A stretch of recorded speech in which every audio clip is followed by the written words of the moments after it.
میرے پاکستانی بھائی بہنوں، پلیز سمود گلوبل فلوٹیلا کے لیے آواز اٹھائیں، ان کی حفاظت کے لیے دعائیں کریں۔ ہمارے سینیٹر مشتاق صاحب اس قافلے کو لیڈ کر رہے ہیں۔ کھانے پینے کا سامان اور ادویات لے کر یہ 50 کشتیاں سمندری راستے فلسطین پہنچنا چاہ رہی ہیں تاکہ ان مظلوموں کی مدد کی جا سکے۔ ان کشتیوں پر بھی ڈرون حملے ہو رہے ہیں۔ اللہ ان تمام کی حفاظت فرمائے۔ ہمارے فلسطینی بھائی اسرائیل کے ظلم و ستم کا نشانہ بننے کے بعد اب بھوک سے لڑ رہے ہیں، لیکن ہم ان کے لیے آواز اٹھانے کے بجائے اپنی اپنی زندگیوں میں مگن ہیں۔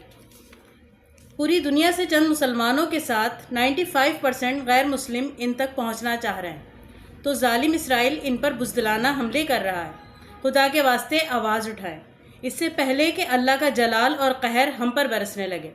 سلیوٹ ہے ان تمام لوگوں کو جو انسانیت کے ناطے اپنی جانیں دینے کو تیار ہیں، لیکن پیچھے نہیں ہٹ رہے۔